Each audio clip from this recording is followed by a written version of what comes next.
What job exists because we are stupid?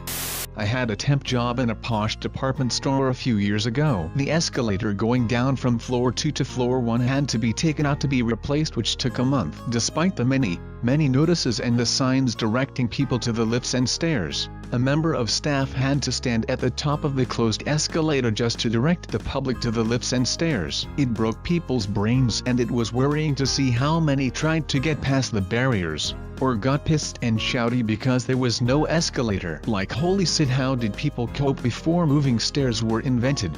Met a guy once. His job was putting dirt on potatoes. Somebody along the supply chain washed them pretty well by the time they got to the grocery. People didn't trust the clean potatoes, so one guy had to put dirt back on them to make them more authentic. My husband is a labor and employment attorney for a massive company and gives monthly seminars to everyone there to not send dick pics, sexually harass one another, and like clockwork someone in that room does it within a couple weeks. On crowded nights, Disney Springs has employees working at crosswalks at the intersections from the overflow parking lots to tell people when they can cross. They're normal intersections that have lights telling you when you can cross. People just don't acknowledge them and will try to run across oncoming traffic. The companies that get you out of timeshares. I'm a self-serve gas station attendant. Honestly, the only reason I'm here is to slap the emergency stop button if someone starts pumping gas outside their car gas can. Oh, and shut off the pumps when I leave. I have a side gig doing data entry. I earn $25 USD copying and pasting stuff from a web page into an Excel spreadsheet, while doing some light formatting. Tier 1 IT support. Did you try turning it off and on again? Sure you did. Could you blow into the cable to make sure there was no dust in the connect? Oh, the cable was loose? How surprising. Have a good day. All the jobs at MLM companies.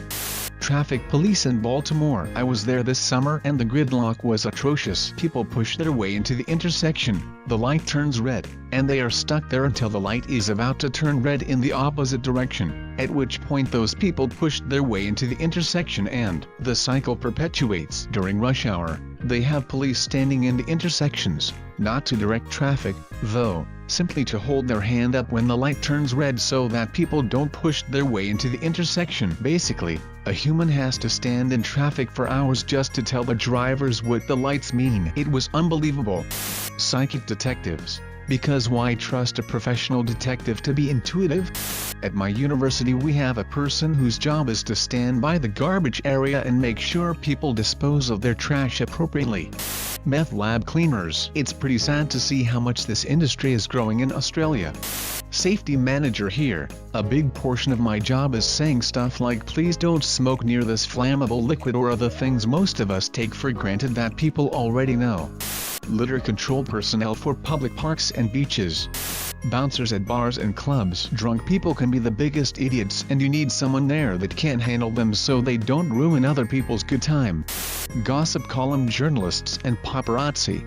I work in an aquarium and we have what I can best describe as floor guides, which are just staff that interact with people and share interesting info about the exhibits. Realistically, while that is part of the job, the main reason for these people being out there is to tell people to keep their hands out of the stingray and turtle tanks, because for some reason beyond my comprehension people don't naturally get this concept. At least once a day I hear, well, why can't I touch the stingrays? And so far my all-time favorite outcome of that question was a kid who said they have the word sting in their name. I have wanted to say that so many times, but am unable. The guys who install rubber padding around telephone and light poles so when we walk and text, we don't break our noses walking straight into them. Ticket companies that sell you tickets from ticket companies that sell you tickets. Fortnite coaches. It's service help desk. My job exists because of stupid, and let me give you a pro tip about computers. Computers don't break because they don't do what you tell them to. Computers break because they do exactly what you tell them to. My first job out of college was to stand outside of Aldi's and help the people how to figure out to put the quarter in the slot to release the shopping cart, and then, later, how to put the chain back in to get their quarter back. I said F that. I stood there all day, baked out of my gourd. I read the title as "Do Jobs Exist Because We Are Stupid?" and I had a deeply existential moment where I considered becoming a hermit. People commenting on this post seem to largely be confusing at hose with stupid. There are a lot of jobs that deal with people being at hose. That does not make them stupid, just an at ho. Televangelists. I hope I live to see the day people stop giving money to conmen who buy McMansions and private jets and claim they deserve it because God loves them. Half the responses in this thread are dead wrong. People need help for more reasons than stupidity. My job, financial advisor. 1. Save money for retirement, at least 10% of what you earn, gross, in an IRA or employer-sponsored plan. Put it in growth mutual funds or ETFs, and don't touch it until you're satisfied you have enough there to live on no more than 4 to 5% of the balance per year for the rest of your life. Don't consider individual stocks with this money. 2. Establish a basic budget based on your post-retirement savings income and current expenses. Do not spend more than you bring in on a regular basis. 3. Save a little after-tax money from every paycheck in an FDIC-insured savings account. This is your emergency fund. Don't touch it if you're not in financial dire straits. 4. Once you have at least 3 months of expenses covered by that emergency account, keep saving the money, but flow it to another investment vehicle, such as stocks, bonds, CDs, treasuries, real estate, precious metals. Whatever you are comfortable with depending on your goals and risk tolerance that can at least hold value, if not grow it. This is your savings for home, car, vacation, and other major purchases. 5. With the possible exceptions of purchasing a home or borrowing for education that will actually pay for itself, don't take on debt. Pay off your credit cards monthly. Pay your bills on time. 6. If you can't follow the above, take a hard look at your lifestyle. Either find a way to earn more money, spend less money, or both. Second jobs are sometimes necessary, or many people just need to eat out less, go to bars less, drive a cheaper car, or downgrade their living situation. Don't give in trying to impress others or looking good on social media. Just you. Litter pickers. If people used bins instead of throwing rubbish on the floor, they wouldn't be needed.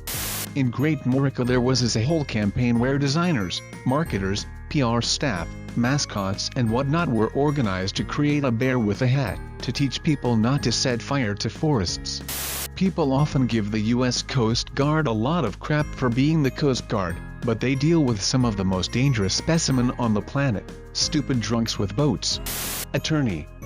90% of our work is spent on 10% of our clients. Then they blame us for getting in trouble after doing what we told them not to do. Basically, stupid people keep us employed. Computer repair. For the most part, probably half of all the things I had to repair were extremely silly mistakes that could have been avoided by simply reading. Whenever people get an error message, they panic and click it away. Most don't even read it, when reading it could already help you fix it. I remember one guy who said he didn't want to pay us to put a SIM card in his phone. I completely understand this, because it's overpriced as hell, but we still told him to make sure to take the nano SIM out of the holder it came in order for it to fit in his phone. 10 minutes later, he came back because he ruined his phone trying to forcefully push the SIM card and the holder into the socket of his phone. Classroom support. I'm specifically thinking about my current engineering classes, where an electrical engineering professor preaches problem-solving skills above all, until he is confounded by a projector. I work in a pool supplies store. My job is mostly to babysit people from the moment they enter the store until they leave, because nobody ever knows anything about how to take care of their pool or what kind of equipment they have. My job is like if there was a guy at the grocery store who would meet you and ask you what you need, and you'd tell him I dunno, it's a vegetable, and then he'd say okay, what kind of vegetable, and then you'd say I dunno, it's round. And he'd ask up, what color is it? And you'd say I'm not sure. Gray, green, brown, and after going through all the potential vegetables that could be, it would turn out that you meant a watermelon, and he'd go get the watermelon for you because you can't be trusted to grab a watermelon instead of a pumpkin. Used to be an emergency dispatcher. 90% of the calls were because people were stupid. Those parking guides at the Disney World parking lot. It takes a team of 10 people just to make sure we all park correctly. An activity we all do multiple times a day. Managers. I ran a department of 35 developers for many years, and I was keenly aware that all I basically did was ferry information from one person to another. Priorities from execs to developers, risks from developers to execs, dates, schedules, etc. I was an information processing system. I remember thinking, and if Bob would just remember to tell Alice what she needs to know, I wouldn't be needed, but they can't, so that's why I get paid this insane salary. Insurance. No, you do not have the right of way because your turn signal was on. You have to look before backing up. 60 mph is not an appropriate speed in a parking lot. No, the truck is not at fault. You cut him off. He couldn't see you. Yes, you're at fault for rear-ending that car. No, they didn't have a braking problem. You hit a parked car. You hit a pole. No, they didn't jump in front of you. Yes, we know what industrial paint is. No, your mother cannot be a character witness about how you must be telling the truth.